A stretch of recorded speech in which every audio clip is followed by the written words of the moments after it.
What is up, everybody? This is Lyle with No Hippie Trucking and Transportation. And listen, I'm sorry if I haven't been able to get back to any comments or anything like that. But the way this run has kind of worked out, it's kind of put me on a time schedule to where all I want to do as soon as I stop is to take my ass to sleep. It's about 3 in the morning now, and I'm about to get out here, start running. But man, I just want to tell you guys, I think I am done trucking here. I'm quitting trucking, and I'm going to become an astronaut. I just thought about that, and I figured, you know what, that's my next best move. Now, I know that sounds ridiculous, and it almost sounds as ridiculous as, you know, I've heard this twice, so I figured I had to address it. 2 times I've heard that there is a trucking fleet out there that's talking about actually having some self-driving trucks on the road by was it like 2022? I forget what the date was. And to me, that is about as ridiculous as me saying I'm gonna be an astronaut. Now, if it was a company that's, you know, coming out with this technology and they're testing trucks, that's one thing. But you want to tell me that any of these trucking companies out here, you could pick the best ones. I think Prime, you know, obviously, but pick whatever company that you want out here saying they're gonna actually employ self-driving trucks. That has got to be the most ridiculous shit I've heard within this time frame.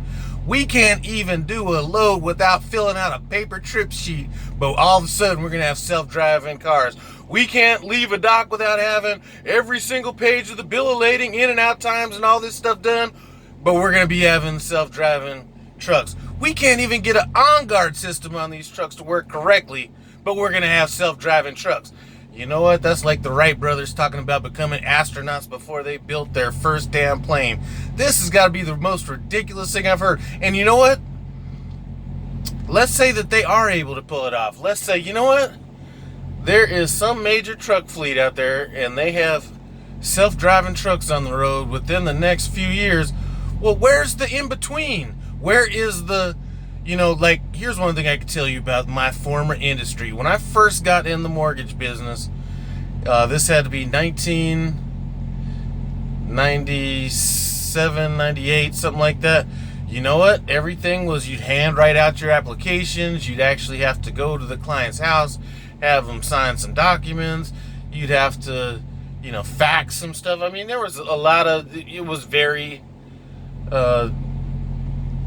well, looking at it now, it was just very outdated. But as the years progressed, you know, things started changing. It wasn't like they went from handwriting applications all the way to, you know, application and closing paperless without seeing a client, without doing, you know, anything like that. You know, there were little baby steps that were taken along the way. I don't see any, I mean, the trucking industry is so outdated, it's almost charming. But you know, I mean, we can't even do, I mean, just think about it. But we're gonna have self-driving trucks. I don't know. Anyway, I just thought that was hilarious when I heard it the first time, and very hilarious when I heard it the second time. But listen, the power of positive thinking is a mother, I guess. Anyway, I'm sitting out here in just outside Larry Bird's hometown, Terre Haute. Texted my fleet manager yesterday and told him, listen, I can get this load there to, you know, on the 12th, but that would be all about a big swinging dick contest. How about I just run this load, get within 100 miles, take a 10, get to the receiver with a good 10 hours, 9-10 hours left on my clock, and give you a little something to work with. So that's what I'm doing. So I'm just gonna run this down today till I get about 100 miles, you know, 70, 120 miles away from the receiver, call it a day, and that's how we're gonna work it. But I do want to thank you guys for stopping by No Hippie Trucking and Transportation. I will get back to looking at comments and replying, but I haven't even opened up the application to read any comments. I think I might have replied to one comment that I saw pop up that I figured needed some attention, but other than that, I've just been rolling, looking for the one they call easy. So anyway, thanks for stopping by No Hippie Truck and Transportation. You know I do appreciate it. Comment, subscribe, and I'm out.